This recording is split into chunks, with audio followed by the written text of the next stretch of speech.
under meeting 4, under meeting 3, there's a listening practice test. Yeah.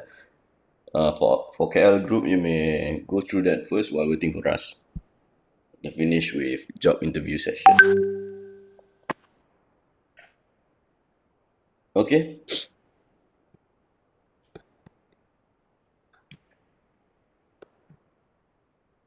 So I'm going to put you into breakout session, yeah, for EPOS group only.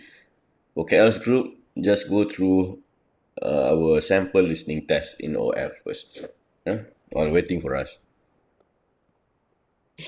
We are going to start with our listening test at 11 a.m. Then it's a 1 hour test, okay? Less than 1 hour test. Okay then.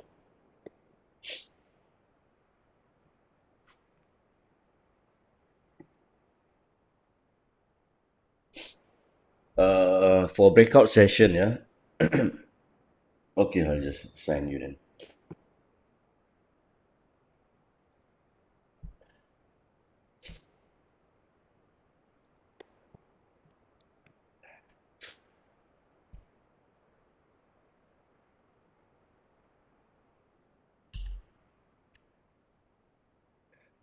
Muhammad Hafizuddin. Yes, sir. Hafizuddin. Okay. Who's your group members? Nurul Amarina and Azrael, sir. Azril. Is Azril here?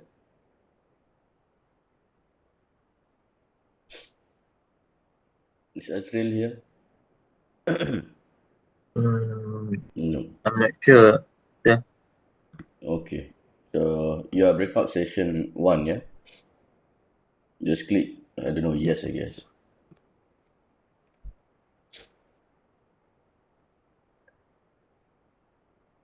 Shafi? Shafi, who's your group member? Shafi and Khairul, Tuan. Shafi and Khairul. Shahrul. Shahrul. Two only, yeah? Yes. Okay. How about Hafizuddin and Nurul just now? Who's your group member? Hafizuddin, Nurul, And Azrael. and Azril.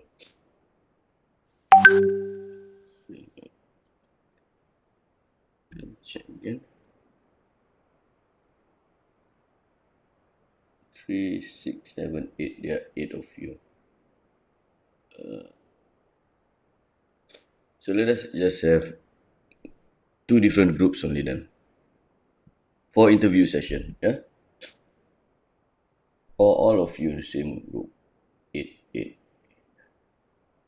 No, 4, 4 then.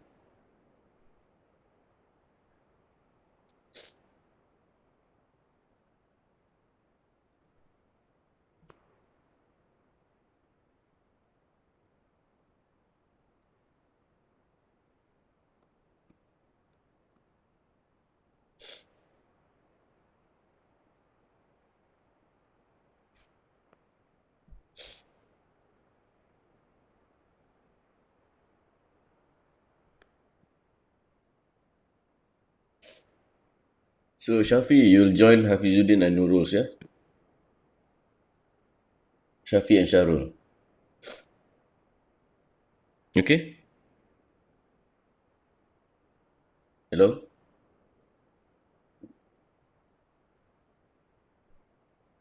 Shafi? Yes, sir. Shafi. Do that.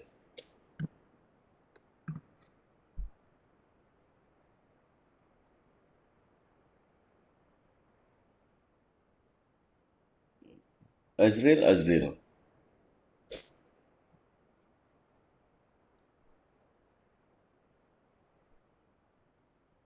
Azrael is not here. What? Mutu? Who's your group member, Mutu? Yes, Doctor. Jyoti, Nina, and Lukman, but I'm not sure whether they're already online or not. Wait, Umar Lukman, yeah? Umar Lukman, Nurus Nina, and Vajanta Jyoti. Vasenta's not here. Vasenta is here. Vasanti, yeah.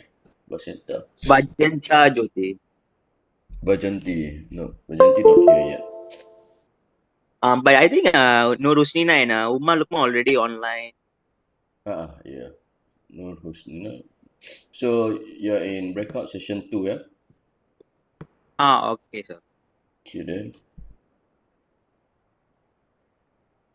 Syarul dan Syafiq dan, ya. Umar dan Rosina dan. Please. There are 10 of you, right? In my class. Yes, sir. Huh? Yeah. 10, right? Okay. 10. Okay then. So I have 4, 7 only. Where's the other 3, yeah?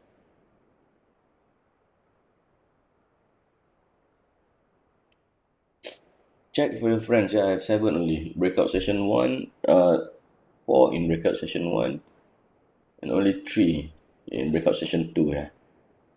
So tell them to join our class. What's the time now? 8:18.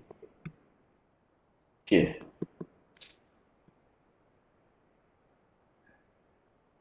Are they around, guys? Your 3 friends, your 3 other friends?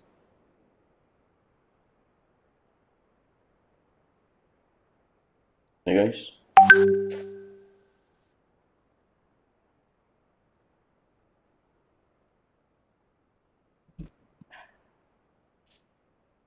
By the way, can you hear me clearly? Or we have delays, noises ke?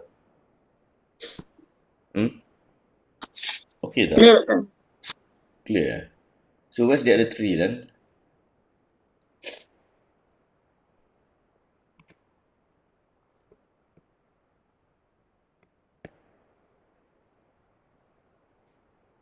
Okay. Yes, we just start. Good. Okay, check for your friends first. I'll give you like 5 minutes, yeah? We'll start at 8:25 then. Okay? I'm gonna start off with breakout session first. You check for your friends, and yeah, we'll wait for them for 5 minutes and okay? Okay, doctor. Okay. Check with your friends, yeah? WhatsApp them, ask them to join lah. Yeah. The other 3 then.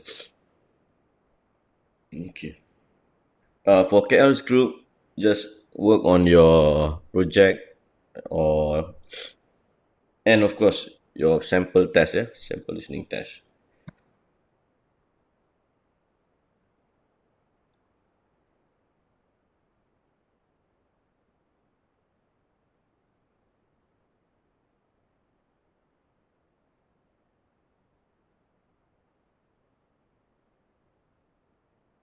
By the way, for Haida's group, we haven't done with our debate, right? Haida? Haida from KL group. Yes, sir. Yeah, done. We haven't done with debate, right? Yeah, that's right. Okay. So I'm going to put you guys in breakout session 3. Who's your group member, Haida? Wait. Haida, Rabiatul, Siti Nur Suraya, right? Rabiatul, Rabia, Siti Nur Suraya, Nur Syahirah, ya? Nur Farah. Nur Syahirah, Nur Farah.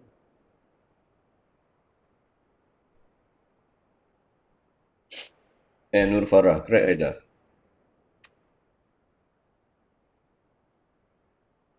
Hello? Yeah. Yes, sir. Okay, you'll be in breakout session 3, yeah, for your debate session. Mm-hmm. So there'll be 5 minutes for you guys to prepare yourself, yeah, as I wait for our friends from Ipoh. Yeah. Okay. Okay, sir.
Okay, guess we just start, yeah.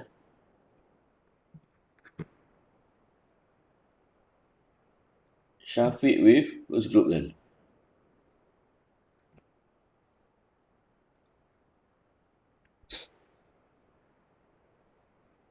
Shafiq, which group?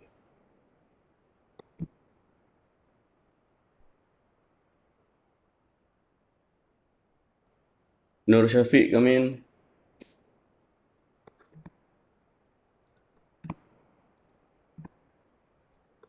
Okay, I'm going to start with breakout session, yeah, for Ipo's group and Haida's group also.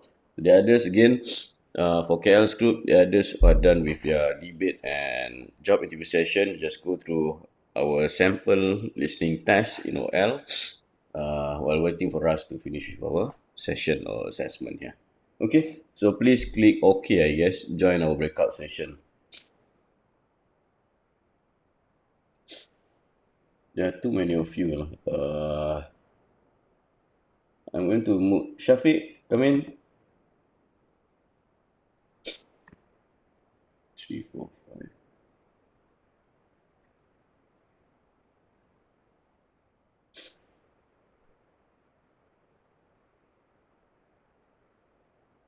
Okay. 3, 1. Okay, breakout session here.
Tak payah buka kamera kan?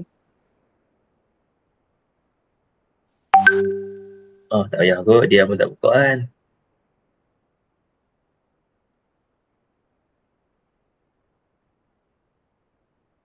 Abang Azri mana Nurul?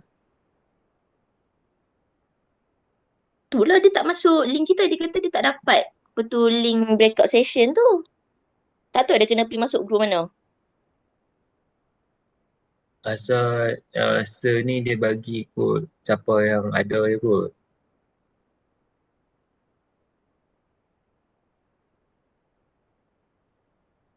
Ni Abang Azri nak caw dah ni.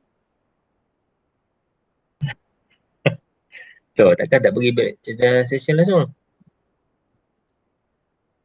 Itulah dah bagi dah sampel tadi kat dia. Kut-kut lah macam bolehlah tolong dia sikit-sikit nak jawab kan. Tak ni, yang macam kita break out session ni, dia tak dapat langsung. Yang group Dia lain. kata link tu tak main lagi tapi dia kata dia tak mau join lah. Dia kata dia takut dengan group lain. Oh, ya ke? Beritahu kat sir tu lah. Tak start lagi. Berapa orang tak tahu. 4 orang pun okey kan. Siap-siap kan bagi tahu dah. Hmm.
check with him whether he's in our class or not first, because I didn't see him in our main room or our class.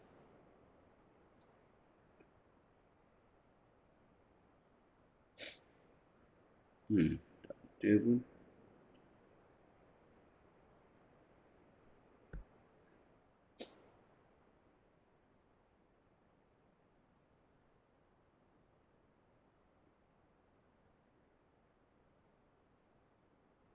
Is he around, Nurul? Dia tak jawab lah, Sir.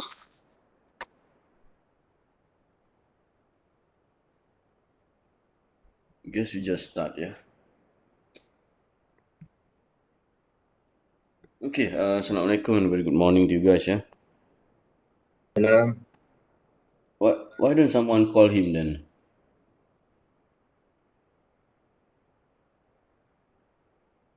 Okay, Sir. Syarul, Hafizuddin, Shafiq, anyone?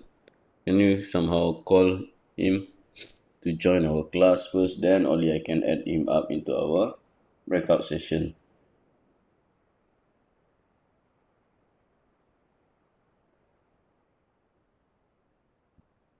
Right?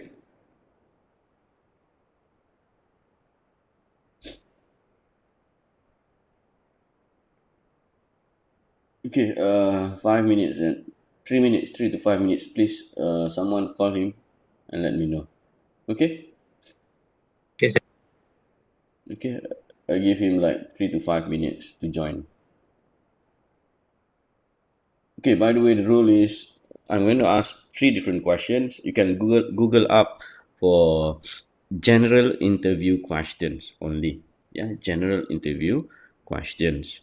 General means general, lah, not specifically asking you about your field or your what you are good, not what you are good at, but on your expertise, specialties.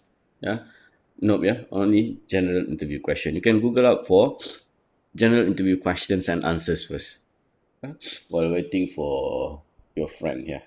Okay, someone please call him. This is the only one I haven't done with this. Yeah. No. No. I don't see him in our main room yet. Okay. Sir, semua kena jadi panel ke jadi peserta? Of course, I'm interviewing you guys, not panel or peserta. I'm the interviewing panel. I'm the panel then. Okay, so you ask, we answer your question, right? Yes, of course. I'm interviewing you guys. Okay, It's an sir. interview session, yeah, mock job interview session. It's like you attending an interview for a post that you'd like to somehow work on. Oh, okay, sir. Who's yeah, getting a job itself. Okay. Yeah, then 5 minutes. Find your friends. Yeah. What's his name again? Azri. Azril. Okay.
Sir, Azrael tengah kerja sekarang, sir. Dia tak boleh.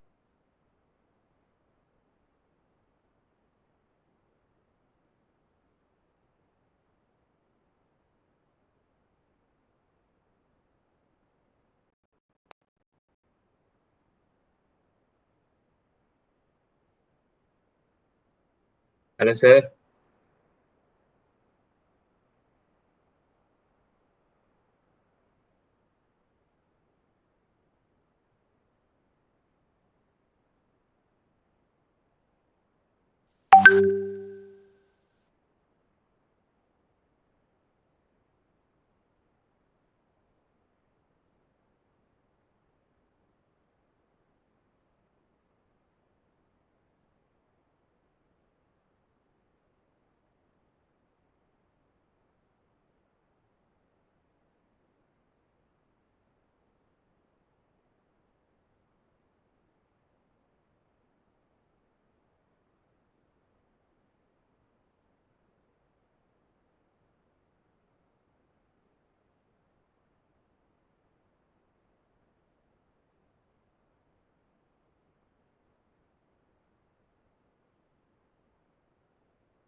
Okay, Azril is working, yeah. So we're gonna start with our interview session here. So are you guys ready here? Shafiq?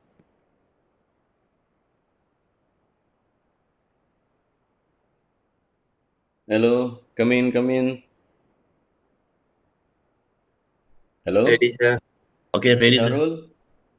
Okay, ready, sir. Shafiq? Where's Shafiq? Okay, ready, sir. Okay then. So I'll ask 3 different questions, yeah. All of you need to answer the same questions, yeah. Okay, we'll start with Shafiq first. Okay, my first question will be, tell me about your weakness, yeah. Tell me about your weakness. Okay, Shafiq?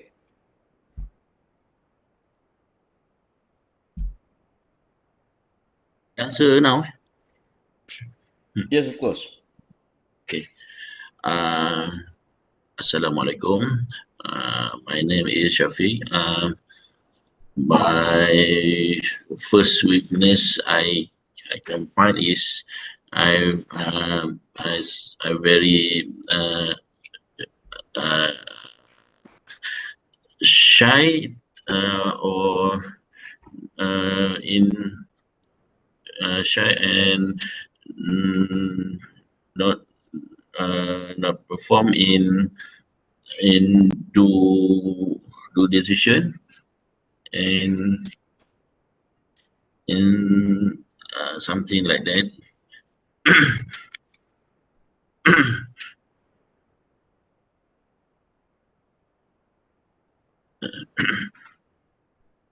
And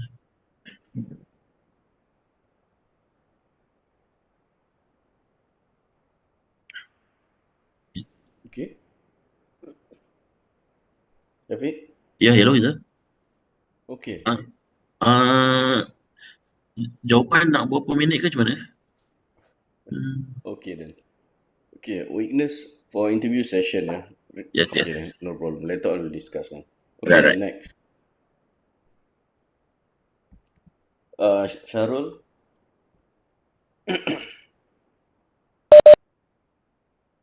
Okay then. Same question, yeah, guys. Same question, yeah. First question. Tell me about your weakness then.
Okay then. Afizuddin? Yes, sir. Okay. My greatest weakness is I sometimes focus too much on details. But also I am working on balancing perfections with productivity to meet deadlines without compromising quality. Also, I've been setting more realistic goals and prioritizing tasks to ensure timely project completion.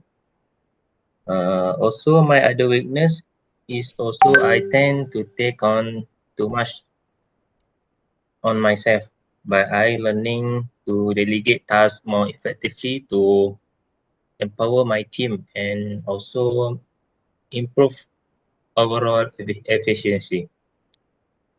For example, I recently started on using project management software to assign tasks and track progress, which also has improved my team collaborations. That's all, sir. Okay then. And Malina? Okay, my weakness that challenge me is that of delegating. It's hard for me to delegate to other people, whether it be a team project or um for university tasks or work. I know this is a problem, so I have trained myself to make a list of those things I have to do myself and those things that can be passed on. It's still not easy for me, but I have found that when I consciously make that determination, I actually get more done and the quality is better. That's all for me. Okay, my second question will be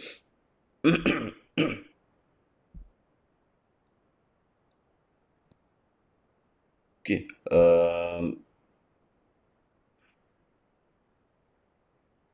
Convince us that you're qualified for this position then. Convince us that you're qualified for this position means that tell me about your strength then. Okay? Okay, we'll start with Amalina first.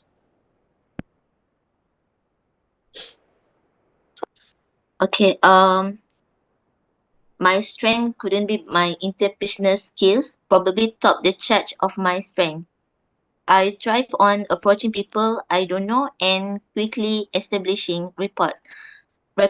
I can think on my feet and manage stress well. That's all. Okay.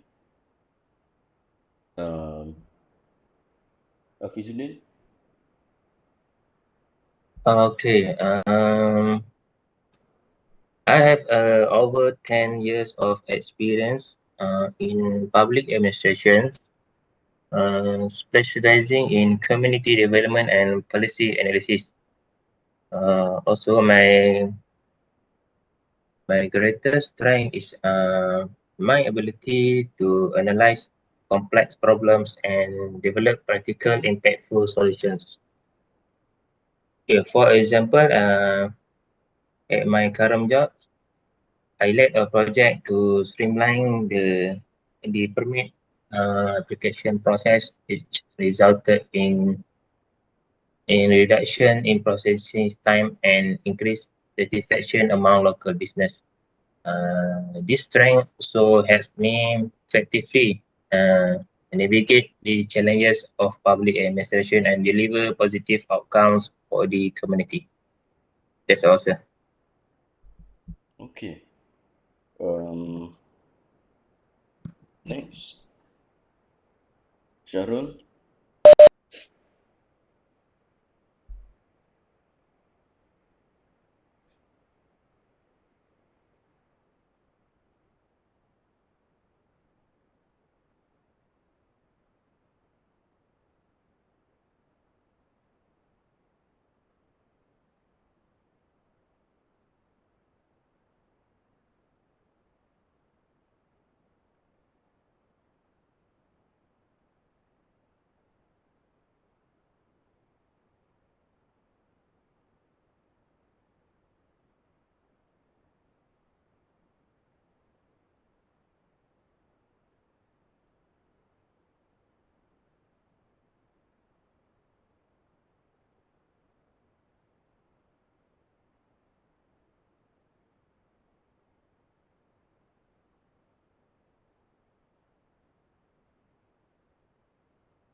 Okay then.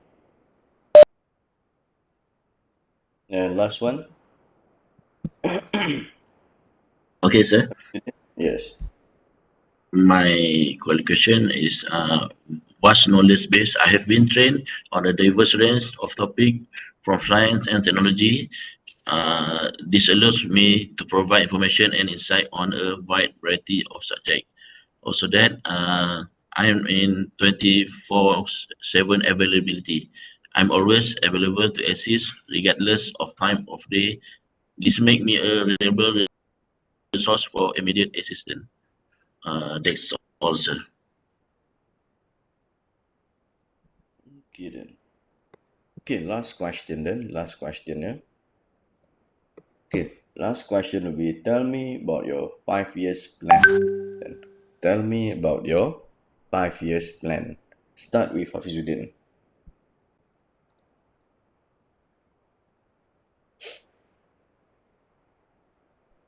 5 years plan, what is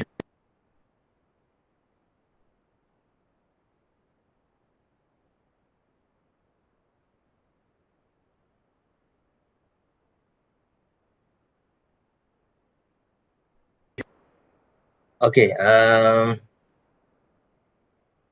About the 5 years plan,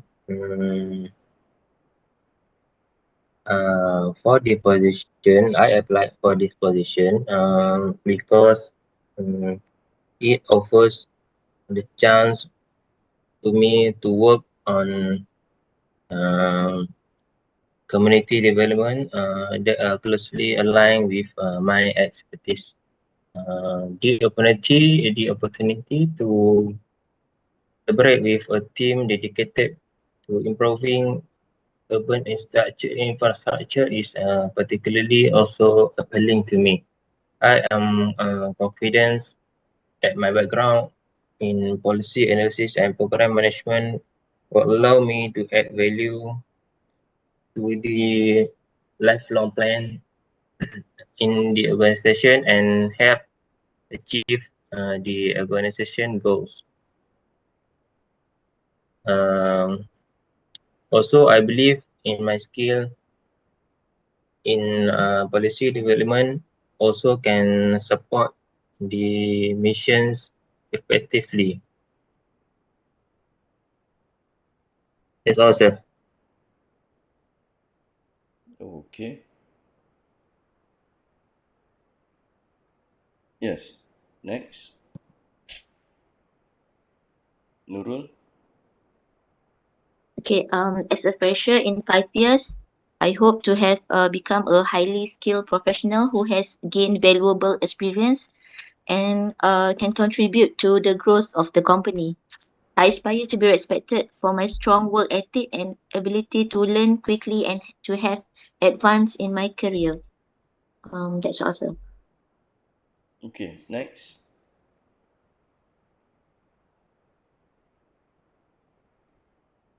Charul. Charul done. Okay.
Yes. Okay. Last one. Okay, sir. For 5 years plans, now I am a custom officer in grade 22.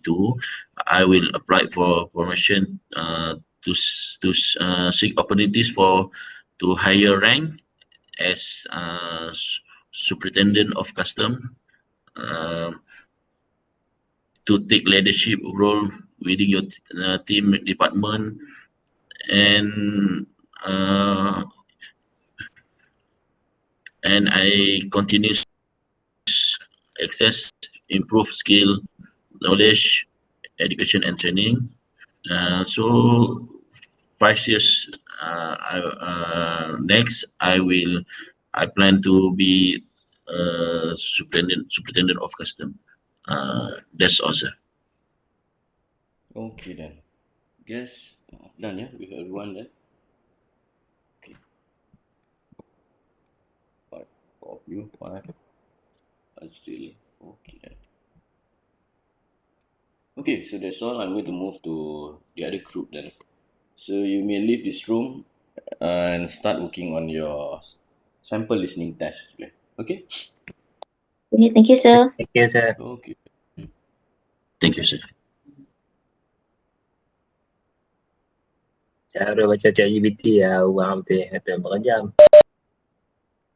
Oh, jawapan Syarul mantap lah. Ikut skrip lah orang betul. Nampak Tak sangat sempat baca kot. skrip. Cakap-cakap. Japi okey. Japi buat yang lagi tu. Aku spontan je, belasah. Konten dahsyat tu. Asyik, Nurul ChatGPT tu orang laju lah. Apa dia skrip pun mata. Semua ada skrip lah. Japi tak ada skrip. Apa ready sebab tu. Tu tekan merah tu belakang bawah belah kanan. Boleh left lah. Left. Lepas ni balik listening pula. Apa dia? Listening. Pukul Lepas sebelah. ni listening kan. Listening test. Listening test.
Cubaan, 1, 2, 3 cubaan.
Hello?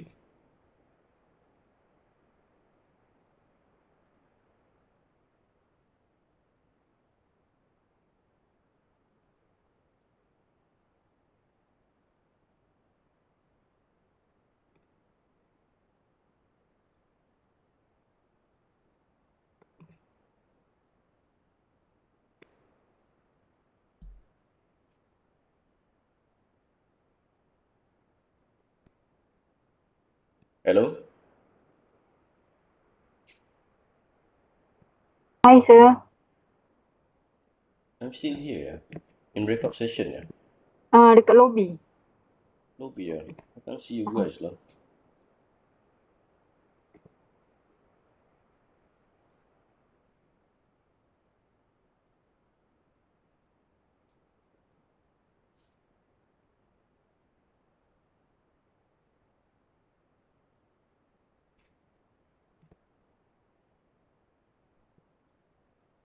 Wait, yeah. I need to refresh this.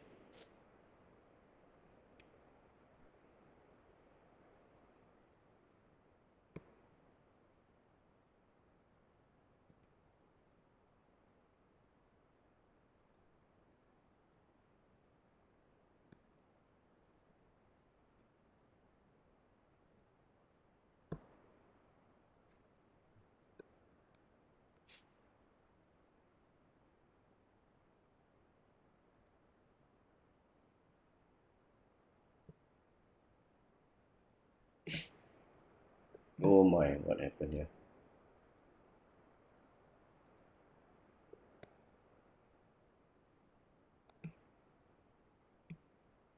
So everyone's here, yeah? Yes, sir.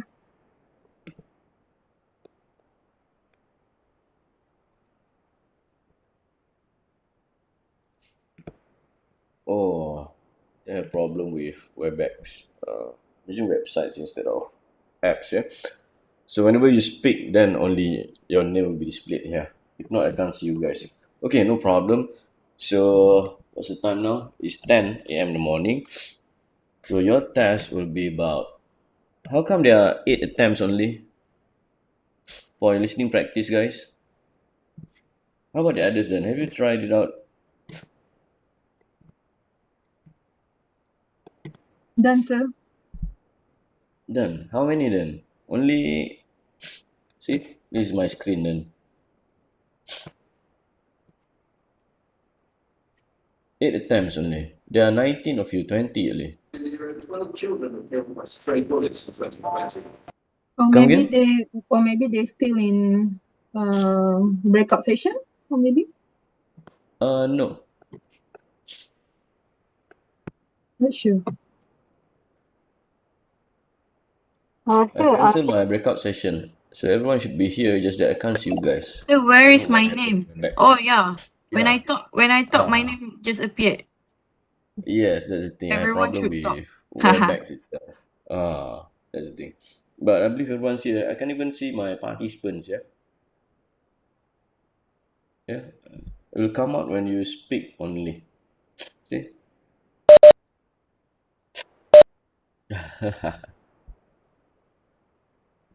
How about KL's group? Yeah, KL's group are here, right? You guys Yes, are sir, here, we Here. are right? Yes, sir. here. We are here.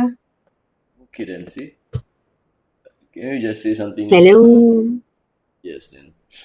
Hello. Something. Testing, Okay, testing. more. Hello. Okay, testing, testing. Hello. Testing. 13. So everyone should be here, right? Okay, why there's only 8? 9 then? Sorry, sir. Saya baru lepas tadi debate, so belum lagi buat Oh, listening yeah, yeah. practice ni. Okay then.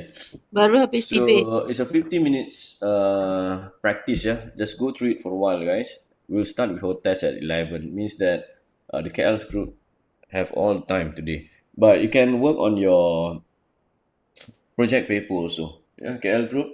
Are you done with your project paper? Done, Project sir. Yes, presentation? sir, done. Done. Everyone's clear with instruction, right? Yeah. You Okay, clear. yes, you can have your presentation in WebEx and just record it. Yeah, just record the session then. Yeah. save Sir, we and sir, for my team, we already record our session, our presentation, and we compile in a video. Is that okay, sir? We edit what it. is it? Edit it. But you have your all your names right inside in the video. Yeah, we have our name inside. Video here means with yeah, a video right with your face and It's a video yes, presentation. There is some slides content. with slides then. Yeah, not only a slide, something like we create a situation, and then we do present regarding what product that we chose Okay then, to okay, do no and problem. all. So what you're gonna do here for your recording, yeah, you're going to upload it into YouTube, yeah, and share the link. Submit the link only. I'll create a link in our OL for you guys to submit your presentation link. Okay? So one thing, what if I Yes. share only Canva link to you? Is that okay? Or view link? And Canva Ah, link. dia macam Okay. YouTube, tapi kita bagi link, so boleh je tengok video tu. Yes, Canva. Why not? Can? Yes, I do have Okay. Canva actually. So I want upload in YouTube lah. Okay Alright, then, thank you, okay sir. then. Yes, very good. You can submit it through Canva then. I do have Canva. Sir, sorry, my group done the Yes. similar to Faizah group, which Okay. we create a video, which Okay. all the group members present their part. So is that okay? Is it like a traditional or normal recording here where you guys sit in a group and present? We doing our part. I Recording mean, yes, it's a your parts recording. only. Yeah, it's a Okay, I recording. guess. But so the videos you want 5 minutes videos, right? Sorry, 10-minute video. Yes. So we doing our part, and then and then we merge together. Okay then. Okay then. Okay, I guess. Wait for a while, yeah. Or maybe we can share the link for you right now, and then can you just go through? Is it okay? It should be okay then. Okay. Just that I'll create a link in OL for you guys to submit your presentation, yeah, recording of your presentation. Just submit the link then. Yeah, it doesn't matter you're Okay. using Canva or YouTube. Yes, I just need the link. Make sure I can access it then. Okay, sir. Okay. Okay. All right. Okay. So for the IPO group, yeah, go through our practice test first. For KL's group, yes, also because there's only 9 attempts right now, so you still have your time here, and we'll start with our test at 11 then, 11 until 12. Okay, it's a 50 minutes test actually. Okay, please familiarize yourself with the paper first, and we'll come back at Sorry. 10:45. Yes. Sir, sorry. Before I submit it in OL, can I send to you for final Can actually checking? link, yeah. For WhatsApp the link. link and also our paper. Okay then, no problem. Okay, thank you, sir. Okay. I'll send Okay it then. right now. Okay, everyone, please, yeah, go through past time paper, not past time papers, but sample practice, listening practice test, yeah. Yeah, yes, it's a past time paper. Yeah. It's in OL.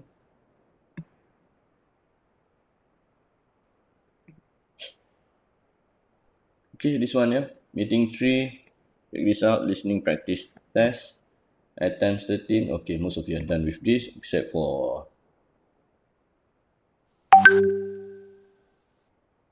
EPOS group. Okay, let us look at one.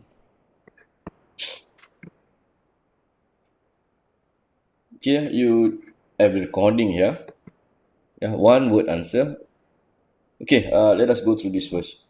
Okay, one word only. Yeah, one word only. So for this kind of test, yeah, you need to somehow time yourself well here. Yeah, means that how many times you're going to play the recording? Normally twice only. Yeah, go through it once, fill up the answers. Once you are done with everything, then go through it again. Yeah. If you can't find the answers, I don't know, you might want to go through recording for the third time. No problem. Just that you need to time yourself well here because you'll be on your own, right? I mean, this one, true or false only. Okay, this one, 2 words. Yeah, 2 words answers. Maximum 2 words answers.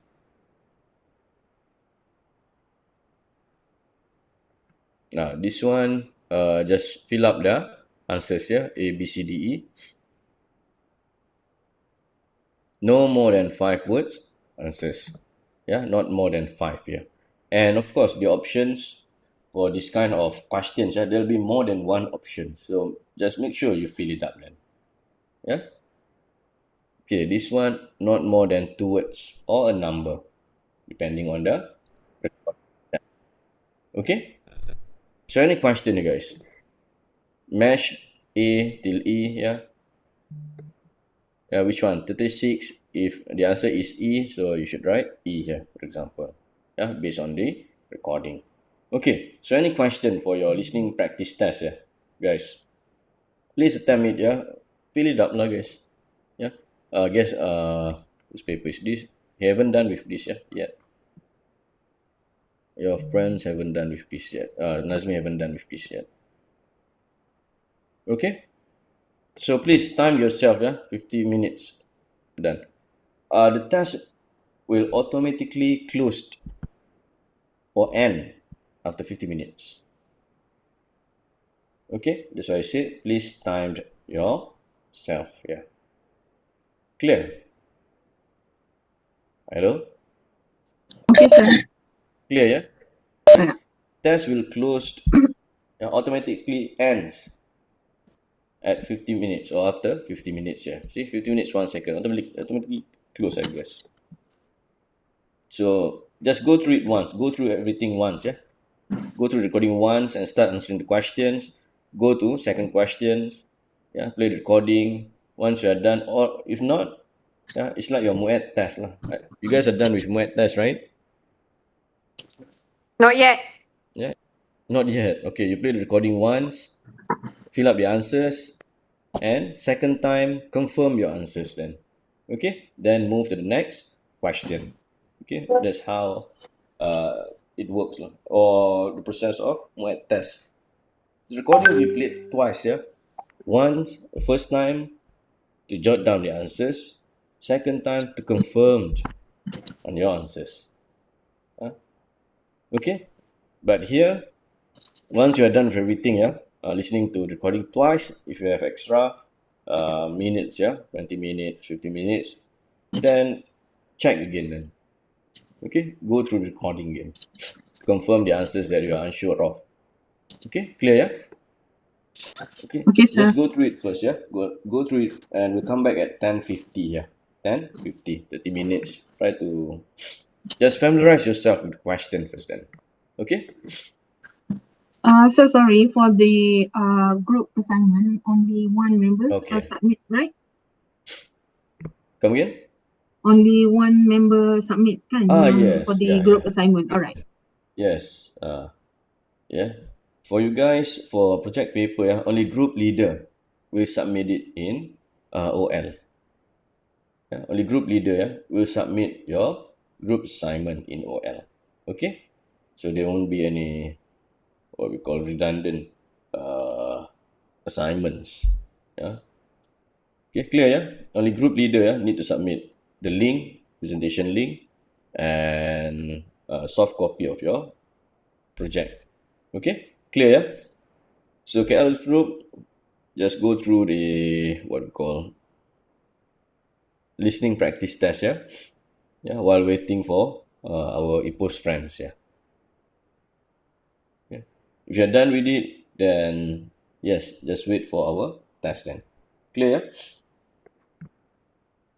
Okay, Canva. You can use Canva, yeah? No problem. Just send the link then. Okay, so any question here? Any question, KL group? Any question? IPO group, you may start with our practice here. KL group, any question here? So far, no, sir. Okay then. So by the way, I'm going to open up our augmentative test. link again, yeah. I'll inform you guys. Might be tonight. Yes, might be tonight, guys. Or I'll just open it now. So those who have not submitted your argumentative essay, please submit it, yeah. Especially Ipoh group, they need to resubmit it to me. Okay. KL group, those who haven't submit, please submit it. Yeah, I'm going to open it after this, guys. Okay, clear? Yeah? Or by tonight then, along Clear, with sir. So along with presentation. I have sent our link and also the writing report for you to comment first, and then we will upload after your comment. Okay then. Thank you, sir. Okay then. This is Ipoh group actually. The others done. Oh yeah, you guys are done. Very good then.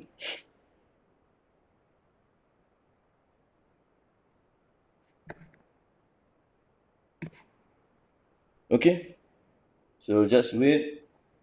Come back at 10:50. Yeah, go for your break first then.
Listen to a talk on a country called Bhutan and answer the questions that follow. Many countries measure their success in monetary terms. So countries try to earn as much money as they can so that their people enjoy a good living standard, assuming that having more facilities and money will make them happy. However, one country is measuring success and happiness in a different way. That country is called Bhutan. It has a population of less than 1 million people. It is not rich, but the king and queen want the people to be more concerned with happiness rather than money. In Bhutan, they measure their success in an index called Gross National Happiness. One principle the Bhutanese follow is not to hurt others, to do to others what you want others to do to you. For example, fishing gives pain to the fish. Animals, like humans, don't want to be killed. So in Bhutan, fishing and hunting is forbidden, except in exceptional cases. It is hard to find meat there because killing is discouraged. They don't slaughter animals, and the meat you find there is imported. The Bhutanese want life to be simple according to their culture. Life can be complicated when you want the latest computers or smartphones. Therefore, Bhutanese do not care about having the latest gadgets. To them, what is the use of material wealth if they are not happy? In Bhutan, their aspects of education are different from other countries. Over there, learning to be happy is the biggest part of their training in school. Mindfulness and cultural and spiritual development are also emphasized. Students are taught to lead a balanced life. For example, co-curricular activities are balanced with academic work. Besides that, teachers become role models to students.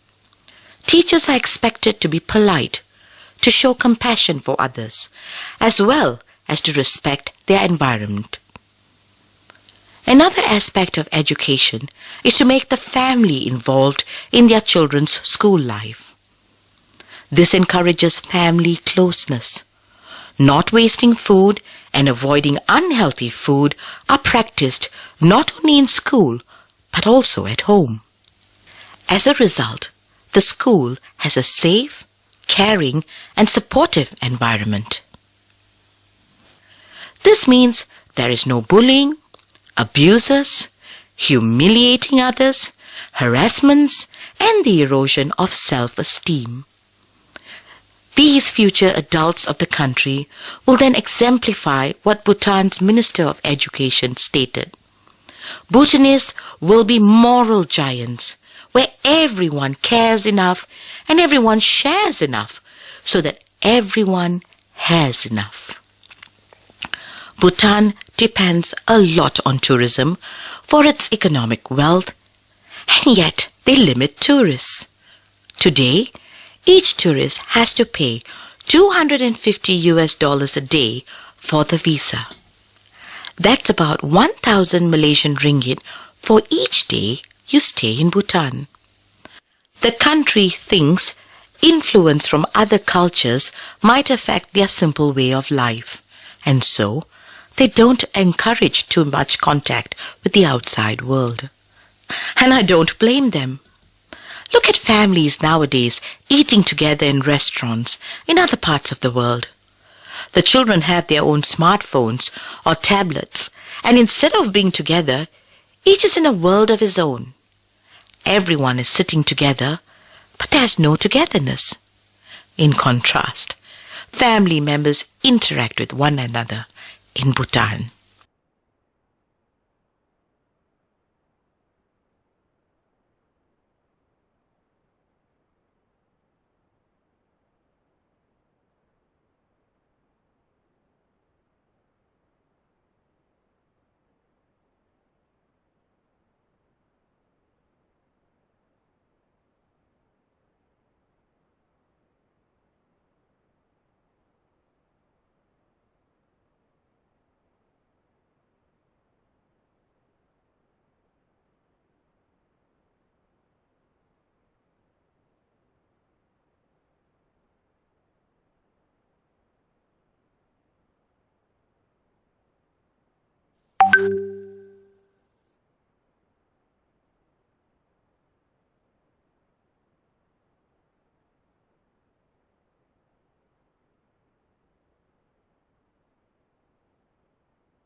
So I was born to two very incredible, amazing, supportive South Indian parents. They come from a state called Tamil Nadu in southern India, where the main language spoken is Tamil. Growing up, my parents always made it a point to immerse my sister and I in our culture. We attended Indian classical dance and music lessons, as well as Sunday school every week to learn how to read and write our language, Tamil. I practiced maintaining fluency by speaking my language at home to friends and family, as well as to family in India. I quickly fell in love with South Indian food and used the Tamil film industry to grow a closer bond with my family. After spending 11 years of my life in Los Angeles, California, my family was given the opportunity to relocate. So on a hot, sunny, humid day in 2007, my family of 5 and I landed in Singapore. At the time, I was 11 years old and had no idea what Singapore was. In fact, I didn't even know that it existed. So when I walked out at the airport, I remember one of my first thoughts was looking around and thinking to myself that a lot of the people here kind of look like me. So as we got in the cab and headed across the city to our new apartment, I stared out the window, surprised by how much ethnic diversity I was seeing. We passed by churches and mosques and Buddhist temples and Hindu temples, which further intrigued me to find out what Singapore was made of. I turned to our cab driver, and he responded saying that Singapore is made up of immigrants from the neighboring Asian countries. And I even found out that one of the national languages happened to be Tamil, my mother tongue. So as I got to our apartment, I quickly became victim to jet lag and fell asleep thinking about who I was going to sit with at school the next day. The next morning, my sister and I held hands as we climbed up the stairs of the bus and waved goodbye to our parents as we were about to embark on a new journey across the world. We were going to be attending Singapore American School, an international school primarily meant for the children of expats. I walked into school thinking I was going to be immersed in that same diversity I saw on the cab ride back home. But little did I know, I was wrong. I would soon find out that I would be considered a part of the majority in the city, but a part of the minority at school. It wasn't long before the bullying and tormenting started. My peers began to make fun of me for my non-Eurocentric features. They began commenting on my curly hair and my darker skin. They would call me names like Curry Girl, and I was once referred to as an untouchable, a term referring to the lowest level of the Indian caste system. They would ask me stereotypical questions like, does your dad work at a gas station? Or what are those red dots you guys wear on your foreheads? Or even, when did you guys move here from India? That was my first glimpse of racism, a concept that I had never experienced before. So I went home and I cried and I cried and I cried, fearing going to school the next day due to how much bullying I was facing. I just wanted to be liked. I just wanted to be popular. And I just wanted to fit in. So I began to change myself. I started straightening my naturally curly hair in hopes to fit in with the girls around me. I began using lightening creams at age 11 to lighten my complexion. I stopped speaking my language, stopped watching Tamil movies, and even stopped bringing my beloved South Indian food to school for lunch.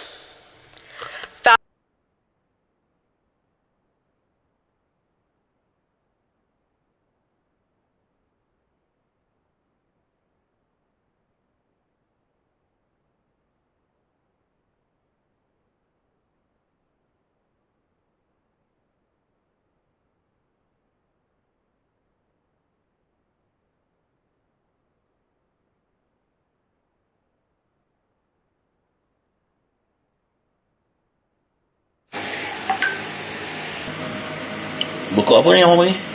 So I was born to two very incredible, amazing, supportive South Indian parents. They come from a state called Tamil Nadu. So I was born.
Fast forward 2.5 years, my family was once again given the opportunity to relocate, but this time to Cincinnati, where I attended a suburban high school.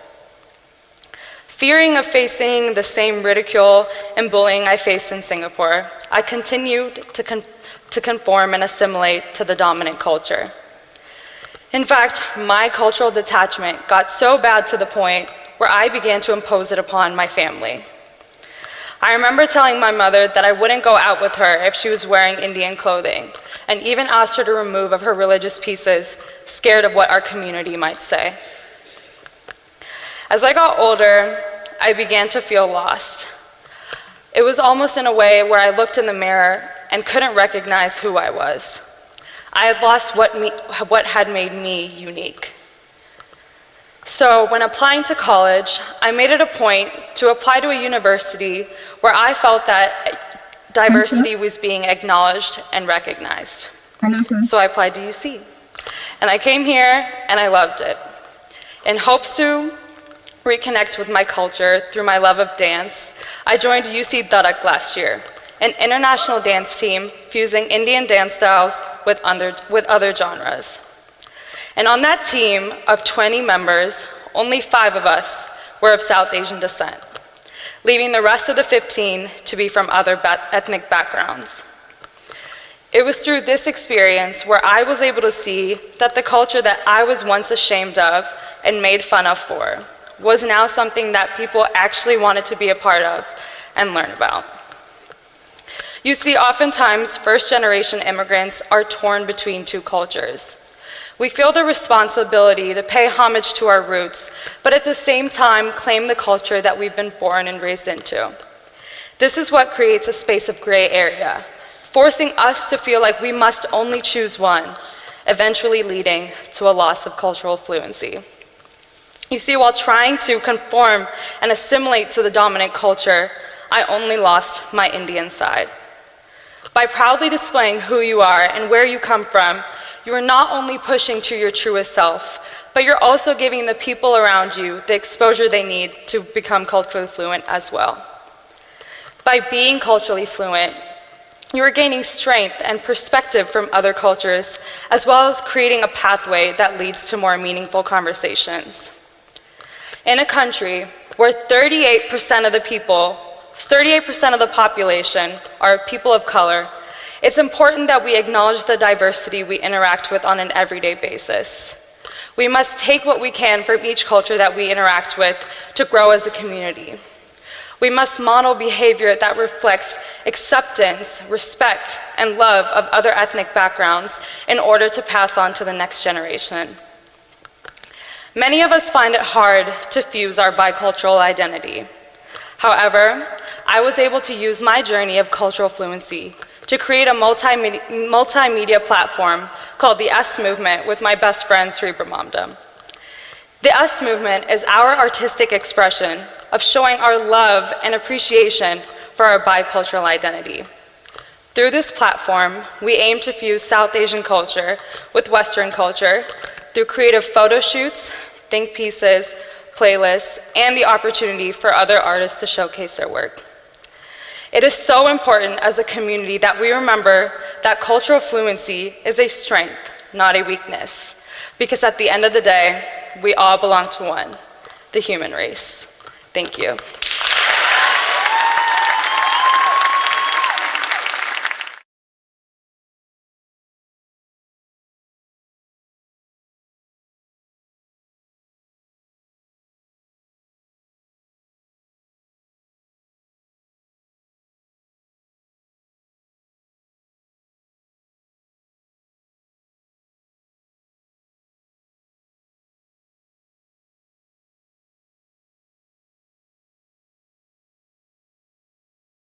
Fast forward 2.5 years.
Hello, this is 6 Minute English from BBC Learning English. I'm Georgina.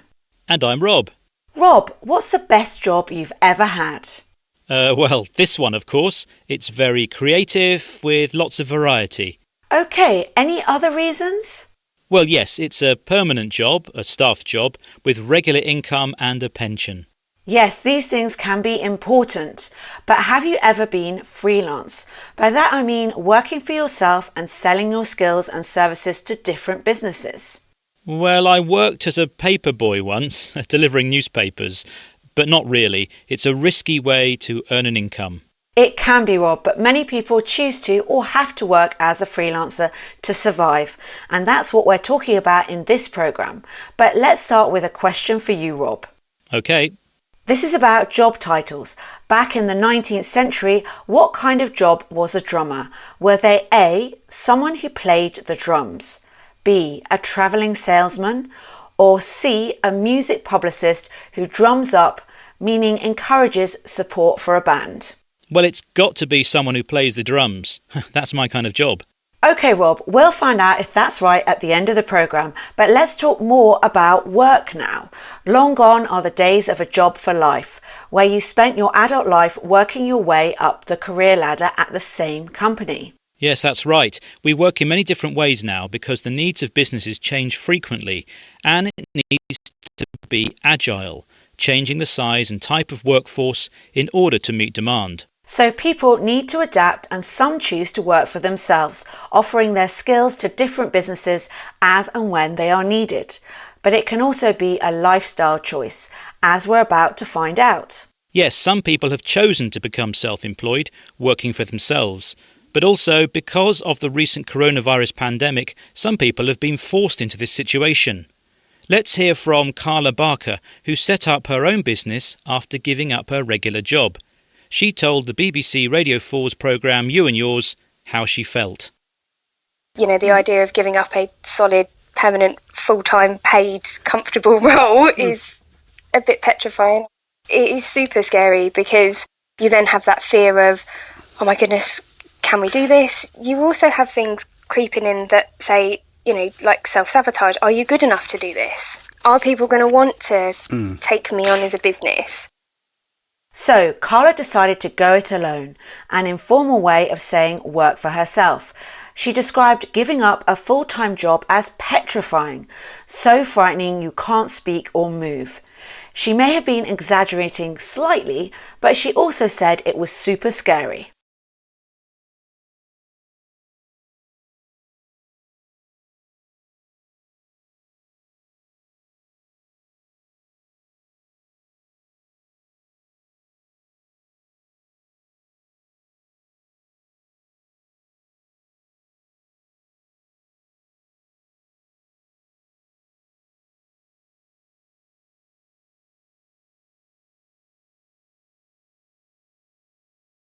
Hello, this is 6 Minute English.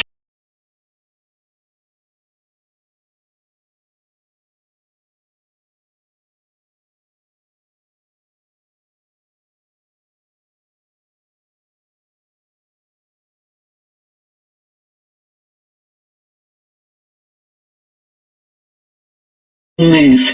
She may have been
I guess working for yourself must be scary as you're solely responsible for your own success.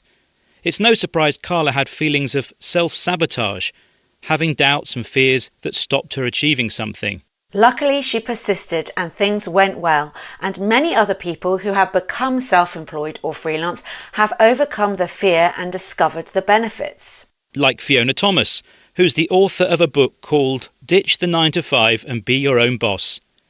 She also spoke to the BBC's You and Yours programme and explained why she gave up the 9 to 5, the regular full-time staff job, and how it helped her. A kind of combination of wanting some creative fulfillment from a job compared to the job that I was in before, which was very much customer based, working face to face in hospitality. But I also wanted the flexibility to accommodate my mental health because I suffer from depression and anxiety, and I found working in a rigid schedule and being in front of a lot of people all the time really exacerbated a lot of my symptoms.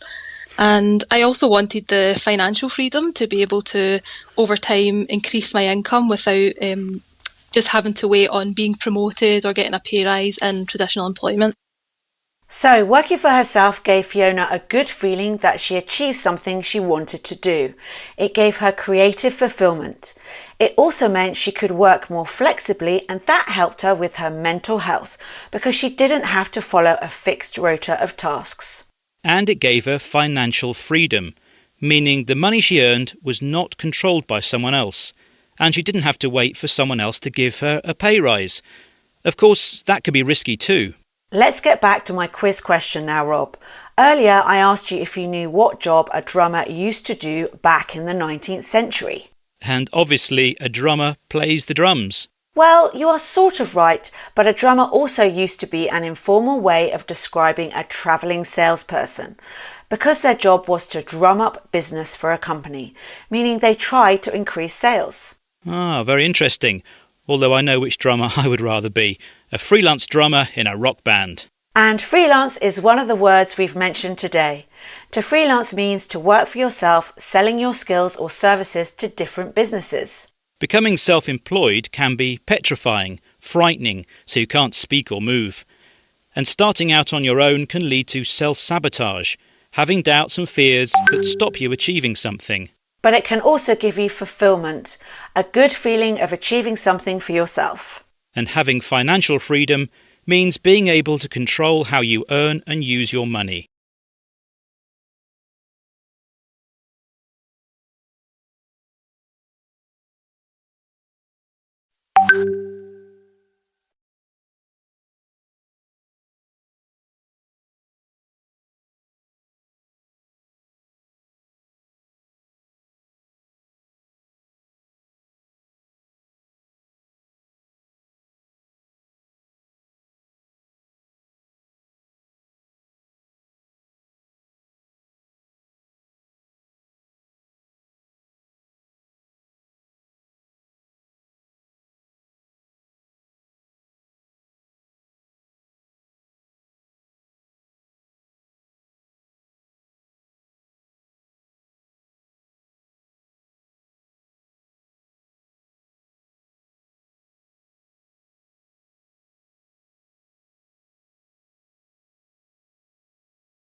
Many of us want to start our own businesses. Public space is filled with reports of new ventures, but the reporting on entrepreneurship is heavily skewed in one particular direction, towards people who've started new kinds of businesses, pioneers who've pushed the boundaries of commerce by creating a wholly new offering, usually through the help of some form of innovative piece of technology. The new entrepreneurs might, for example, have invented an app for measuring and controlling the humidity of clothes closets, or they might have come up with a tiny sensor that can detect hunger in domestic animals, or they've built a social platform to connect people planning a trip to Italy. This emphasis on novelty can leave us feeling that the chief and correct way to become an entrepreneur is invariably going to be through radical, technologically based innovation. We may therefore, as we contemplate an entrepreneurial future, ask ourselves, with increasing panic, what entirely unthought of idea we might ourselves come up with to propel us forwards.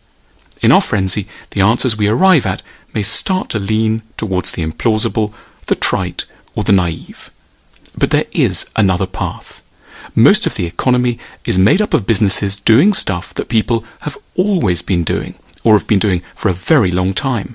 Making daily bread or shirts or trousers, teaching languages or giving travellers a bed for the night, raising animals or fixing teeth. In other words, most businesses operate in areas that economists call mature, sectors where it's rather hard to come in and make a surprising fortune. But that doesn't mean these sectors should be ignored. Far from it. There are a plethora of hugely meaningful possibilities hiding for us in plain sight on account of one, perhaps surprising fact about the economy. A majority of businesses don't love what they do. We might make a basic distinction between two kinds of businesses: pragmatic businesses and businesses of love. Pragmatic businesses are everywhere. They almost define for us what we think business is in its essence. They know how to make their product or service with a sound degree of competence, but there is a practical, unidealistic edge to the way they go about things. There isn't anything very powerful drawing them to their particular offering. They might easily have been doing something else. They don't care about the long term.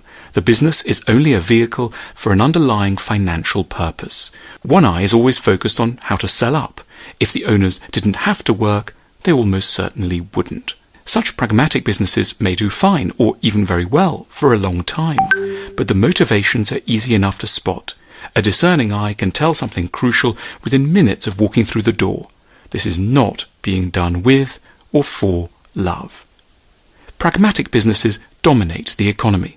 One might say that over 85% of businesses fall into this category. But there are parts of the economy, and they are heavily in the minority, where things are being done rather differently.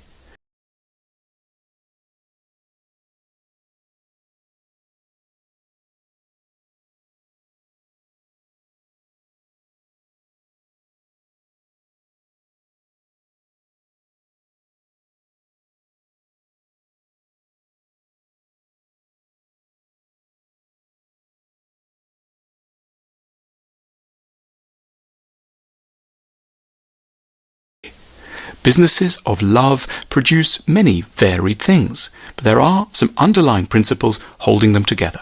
Here, many of us want to start our own businesses of a given product or service, a desire to reinvest almost all profit into guaranteeing this excellence, a focus on the long term, because the business is, for its owners, the meaning of life.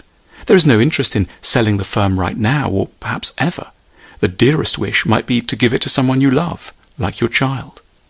Love means you'd almost do it for free, and don't only because you need to live. You need to pay your employees, and you want the business to be able to last into the long term. The product or service is what you love, and you love it inordinately. Businesses of love are the sort where the owner has scoured the world for the best kind of flour and wakes up excitedly at dawn to check on the progress of each of the loaves. Or the aircraft factory, where the workers think of every plane they're building almost like a relative they will always care for. Or the stationery shop, where notebooks and paper are viewed as objects of beauty rather than utility. or the travel agency that won't rest until it knows its clients have enjoyed their trips rather than just paid for them, or the sandwich store that views a fine avocado and chicken roll as one of the authentic joys in a tricky life. Businesses run for love are not always successful in the standard financial sense of the term. Some might just be returning a little over 3% a year. But for these enterprises, money is only ever a means to a greater, more purposeful end. There are huge opportunities to hand for any would-be entrepreneurs because most of the economy is in the hands of people who don't love what they're doing. Most law firms, dentists' offices, hotels and bakeries aren't in it for love. They may be efficient and canny, but they are ultimately just waiting to sell up.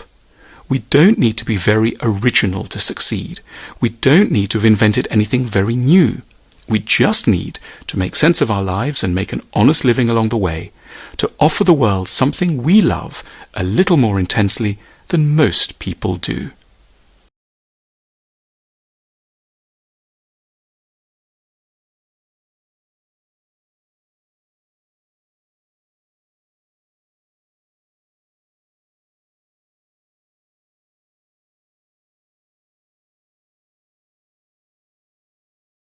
Many of us want to start our own businesses. Public space is filled with reports of new ventures.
Semester A231, SBLE3123, English Proficiency 3. Listening Test, Set A is Section 1. Questions 1 to 5. Before listen to the recording, you will be given 15 seconds to read the questions.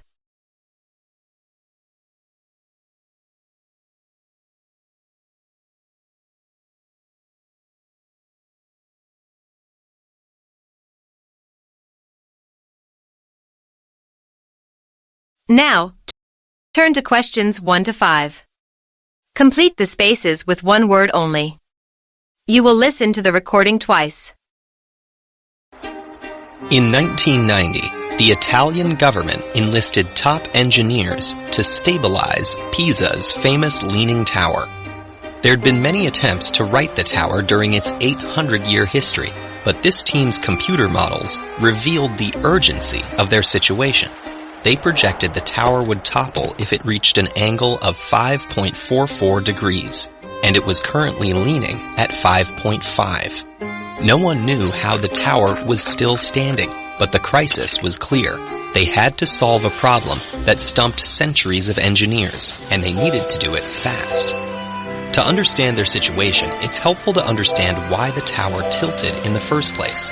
In the 12th century, the wealthy maritime republic of Pisa set about turning its cathedral square into a magnificent landmark. Workers embellished and enlarged the existing church and added a massive domed baptistry to the plaza.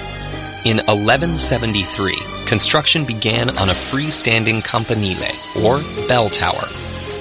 The engineers and architects of the time were masters of their craft, but for all their engineering knowledge, they knew far less about the ground they stood on. Pisa's name comes from a Greek word for marshy land, which perfectly describes the clay, mud, and wet sand below the city's surface. Ancient Romans counteracted similar conditions with massive stone pillars called piles, which rest on Earth's stable bedrock. However, the tower's architects believed a 3-meter foundation would suffice for their relatively short structure. Unfortunately for them, less than 5 years later, the tower's southern side was already underground. Now, listen again. Check your answer.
Questions 6 to 10.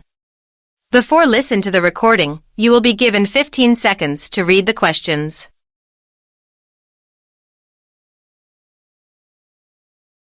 Weight, the pressure. Now, turn to question 6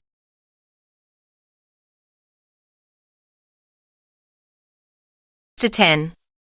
Complete the spaces with one word only. You will listen to the recording twice. Such a shifting foundation would normally have been a fatal flaw. If workers added more weight, the pressure from upper stories would sink the structure and fatally increase the lean. But construction halted at the fourth story for nearly a century as Pisa descended into prolonged warfare. This long pause allowed the soil to settle, and when construction began again in 1272, the foundation was on slightly more stable footing. Under the direction of architect Giovanni di Simone, workers compensated for the tower's minor tilt by making the next few floors taller on the southern side. But the weight of the extra masonry made that side sink even deeper. By the time they completed the 7th floor and bell chamber, the angle of the tilt was 1.6 degrees. For centuries, engineers tried numerous strategies to address the lean. In 1838, they dug a walkway around the base to examine the sunken foundation, but removing the supporting sand only worsened the tilt. In 1935, the Italian Corps of Engineers injected mortar to strengthen the base. However, the mortar wasn't evenly distributed throughout the foundation, resulting in another sudden drop. Now, listen again. Check your answer. Such a shifting foundation would normally have been a fatal flaw. If workers added more weight, the pressure from upper stories would sink the structure and fatally increase the lean. But construction halted at the fourth story for nearly a century as Pisa descended into prolonged warfare. This long pause allowed the soil to settle, and when construction began again in 1272, the foundation was on slightly more stable footing. Under the direction of architect Giovanni di Simone, workers compensated for the tower's minor tilt by making the next few floors taller on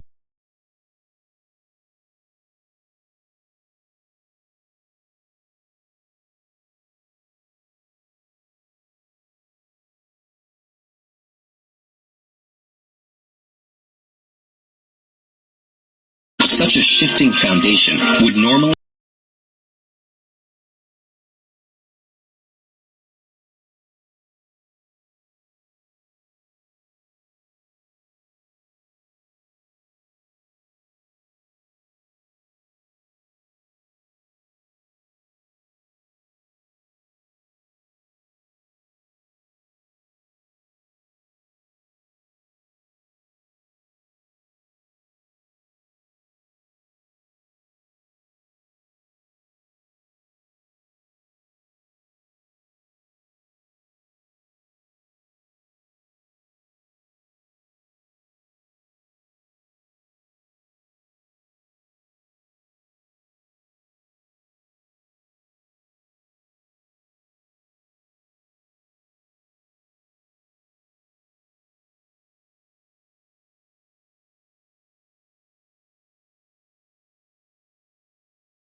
Section 2.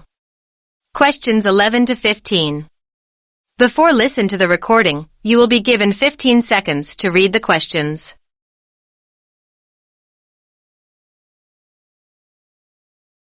Hundred American adults and designed in part registered to over. Listen to the recording twice.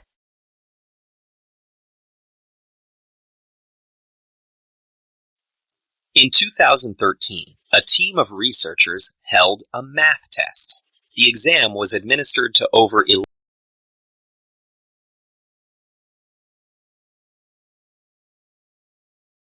11 to 15. Choose either true or false. You will listen to the recording twice. In 2000.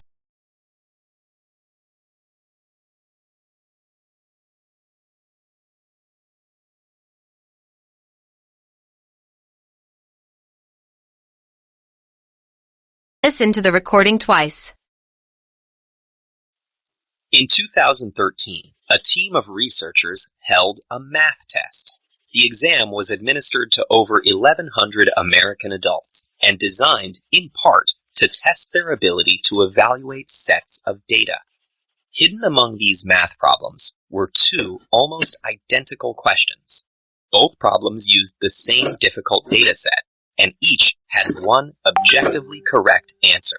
The first asked about the correlation between rashes and a new skin cream. The second asked about the correlation between crime rates and gun control legislation.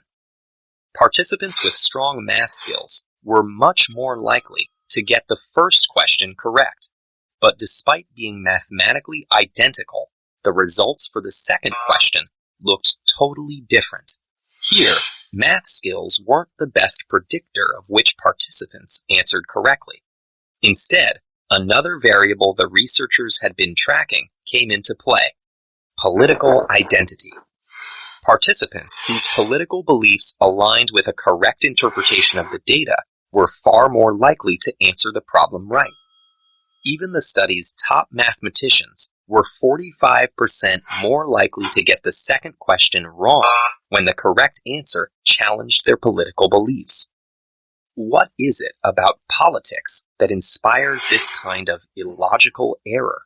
Can someone's political identity actually affect their ability to process information? The answer lies in a cognitive phenomenon that has become increasingly visible in public life: partisanship.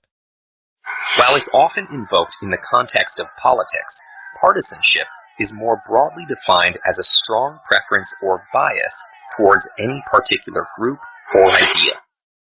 Now, listen again. Check your answer. In 2013, a team of researchers held a math test.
Questions 16 to 20. Before listen to the recording, you will be given 15 seconds to read the questions. Our sense of self is partisanship. 20. Complete the sentences with answers from the box given. Our political, ethnic, religious, and national identities are all different forms of partisanship. Of course, identifying with social groups is an essential and healthy part of human life. Our sense of self is defined not only by who we are as individuals, but also by the groups we belong to. As a result, we're strongly motivated to defend our group identities, protecting both our sense of self and our social communities. But this becomes a problem when the group's beliefs are at odds with reality. Imagine watching your favorite sports team commit a serious foul. You know that's against the rules, but your fellow fans think it's totally acceptable.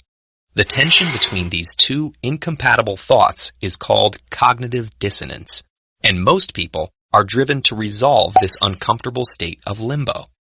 You might start to blame the referee, complain that the other team started it, or even convince yourself there was no foul in the first place. In a case like this, people are often more motivated to maintain a positive relationship with their group than perceive the world accurately. This behavior is especially dangerous in politics. On an individual scale, allegiance to a party allows people to create a political identity and support policies they agree with.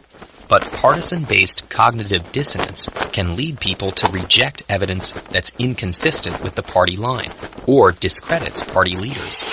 And when entire groups of people revise the facts in service of partisan beliefs, it can lead to policies that aren't grounded in truth or reason. This problem isn't new. Political identities have been around for centuries, but studies show that partisan polarization has increased dramatically in the last few decades. One theory explaining this increase is the trend towards clustering geographically in like-minded communities. Another is the growing tendency to rely on partisan news or social media bubbles. These often act like echo chambers, delivering news and ideas from people with similar views. Fortunately, cognitive scientists have uncovered some strategies for resisting this distortion filter. Now, listen again. Check your answer. Our political, ethnic, religious, and national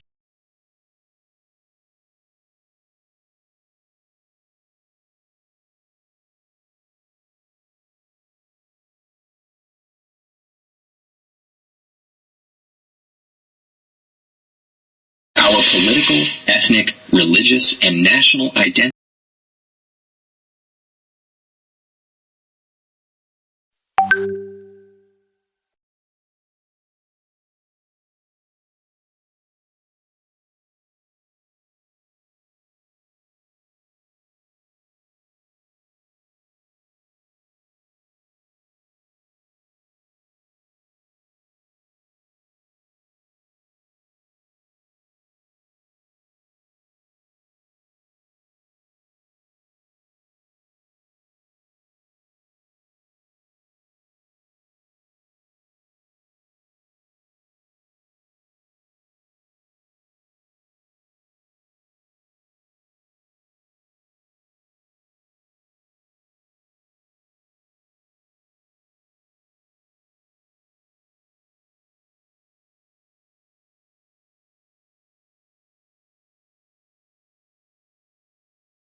Section 3. Questions 21 to 25. Before listen to the recording, you will be given 15 seconds to read the questions. H next to questions 21 to 25. Over the years, attitudes towards workers have changed considerably. After all, there was a time when workers had no rights at all and laboured in appalling conditions. Conditions have improved a lot, but conflict in the workplace is still common, and human resources managers nowadays need to be able to deal with it when necessary. What is conflict in the workplace? Definitions vary, but I'm taking it to refer to a whole range of behaviours that the victim finds unacceptable, from minor, harmless arguments to, at the opposite extreme, physical violence. Much of this is covered by the term bullying, by which I mean one or more people behaving abusively or aggressively against another who is in a weaker position. Although all behaviour like this is a form of conflict, not all conflict can be described in these terms. As with all human behaviour, there are numerous reasons for it, but often it's caused by someone who feels the need to show their superiority over someone else, in order to feel that they aren't at the lowest level in a hierarchy or a group of people. In some cases, one person simply dislikes the other, on the basis that the personality of one is in some way incompatible with that of the other person. A general habit of optimism in one person could make them intolerant of a colleague who's constantly pessimistic. Not that that justifies treating them badly, of course. Some conflicts arise when people are more interested in promoting themselves and their team than in the company as a whole. These conflicts are called structural and could come about, for example, when a sales team believe they are the only people in the business who do any useful work and look down on behind-the-scenes administrators. Now, listen again. Check your answer. Over the years,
Questions 26 to 30.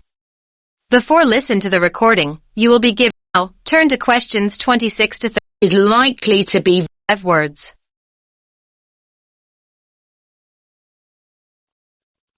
Conflict obviously affects the individuals concerned. The situation is likely to be very stressful for victims, resulting in their absence from work, possibly for months.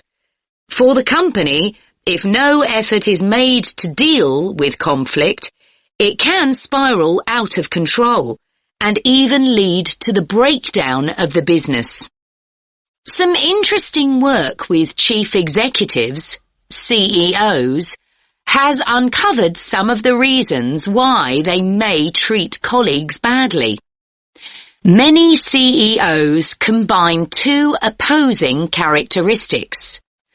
Confidence, that is, the belief that they're capable of great achievements, with a high level of anxiety, a fear of missing targets, whether set by themselves or by the directors of the company. This combination can make them respond badly to anyone who questions their decisions. In a high-pressure work environment, such characteristics become problematic, and it's particularly difficult to tackle the situation where colleagues, managers, and board members are all trying to achieve their own visions. When they can't agree on strategic issues and on where they see the business going, there are real problems. For managers at lower levels within the organisation, it might seem that an autocratic form of management, where the chief executive gives orders and everyone else has to obey, would see more conflict than others. Interestingly, though, a company with a more democratic business model can suffer more when uncertainty about who to report to leads to conflicting demands. Now I'll say a little about dealing with the type of conflict that has harmful effects. Of course, the ideal is to prevent it arising in the first place. A good manager at any level will make efforts to earn the respect of the people they work with, particularly those who report to them. That will involve politeness in all communications and treating them as equals who happen to have a different role within the organisation. Now, listen again.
Section 4. Questions 31 to 35. Before listen to the recording, you will be given 15 seconds.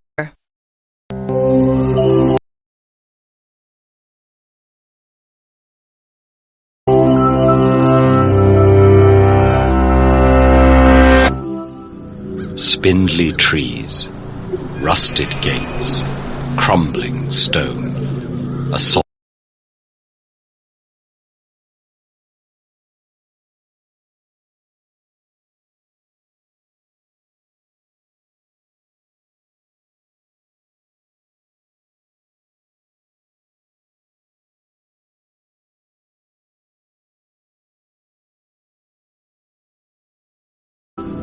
spindly trees, rusted gates, crumbling stone, a solitary mourner. These things come to mind when we think of cemeteries. But not so long ago, many burial grounds were lively places with blooming gardens and crowds of people strolling among the headstones. How did our cemeteries become what they are today? Some have been around for centuries, like the world's largest, Wadi al-Salam, where more than 5 million people are buried. But most of the places we'd recognize as cemeteries are much younger. In fact, for much of human history, we didn't bury our dead at all. Our ancient ancestors had many other ways of parting with the dead loved ones.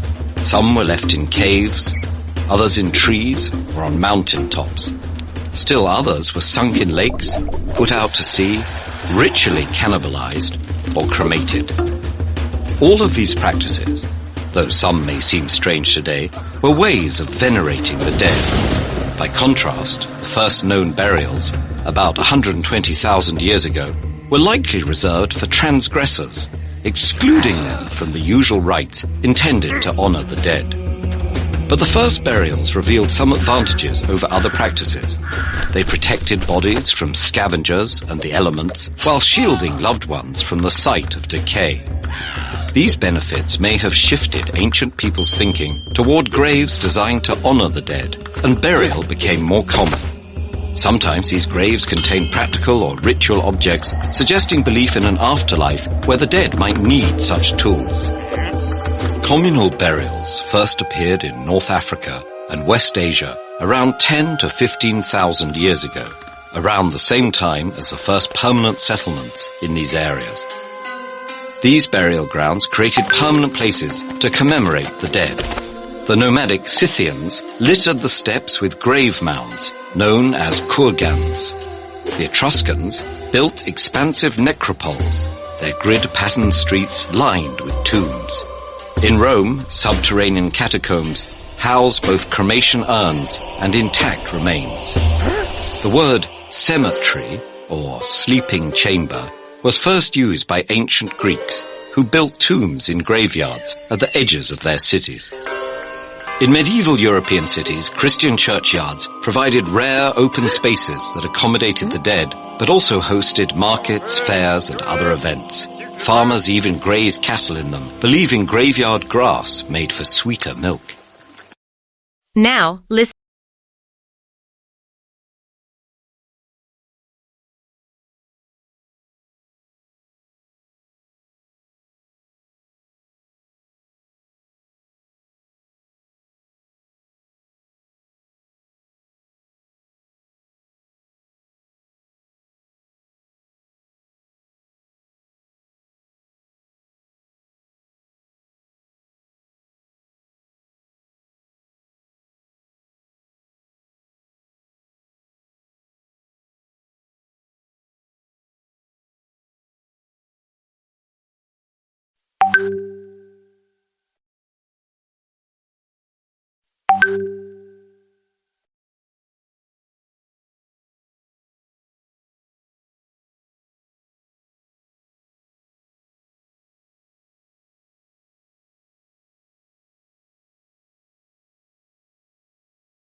Questions 36 to 40. Before listen to the recording,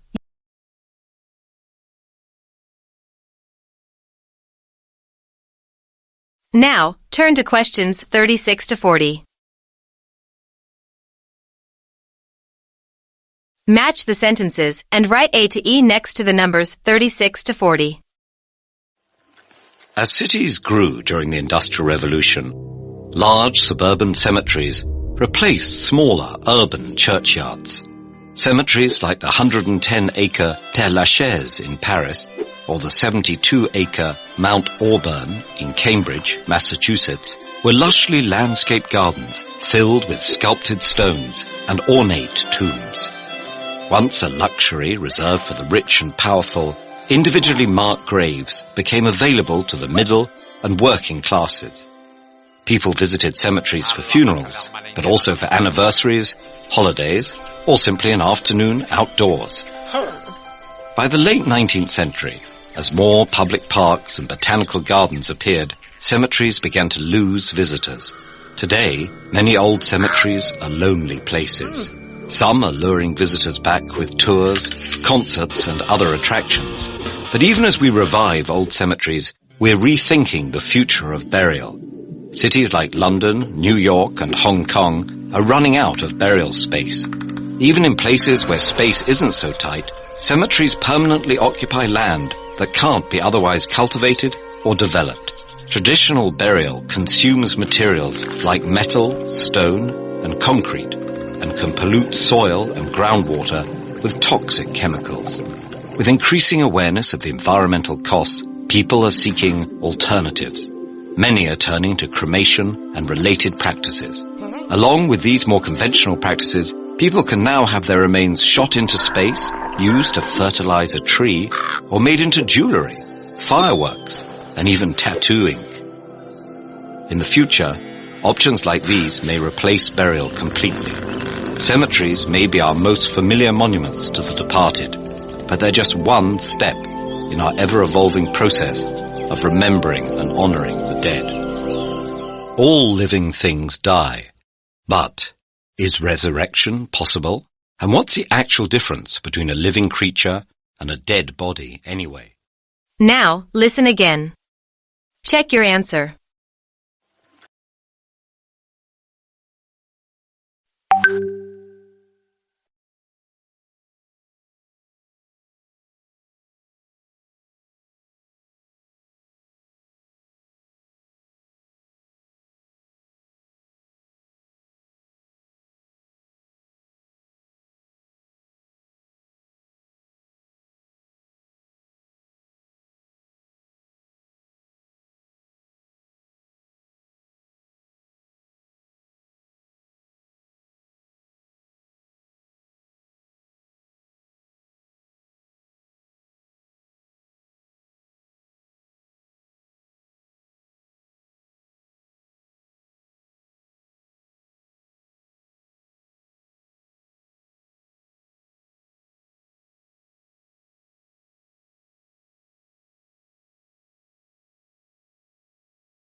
Brainiacs. Brainiacs.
Sekejap Wan saya share.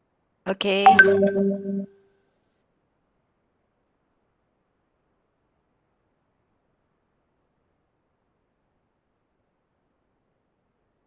Okey. Ada tak Wan? Okey, ada. Jadikan slide.